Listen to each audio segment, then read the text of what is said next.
തങ്ങളുടെ വസ്ത്രം പഴകിപ്പോകാതെയും കണ്ണിലെ കൃഷ്ണമണി പോലെ സ്നേഹകാരുണ്യങ്ങളാൽ തങ്ങളെ ആനയിച്ച സ്വർഗത്തിലെ യഹോവയായ ദൈവത്തെ ഈ ജനം കോപിപ്പിക്കുന്നതായിട്ട് നമ്മൾ കാണുകയാണ്.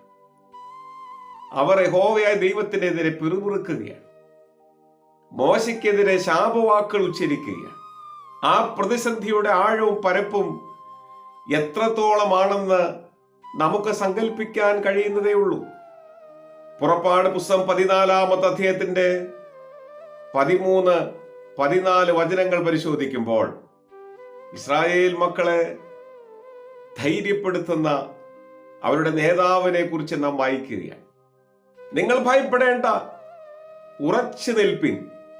യഹോവ ഇന്ന് നിങ്ങൾക്ക് ചെയ്യാനിരിക്കുന്ന മഹത്തായ രക്ഷ കണ്ടുകൊള്ളുവിൻ.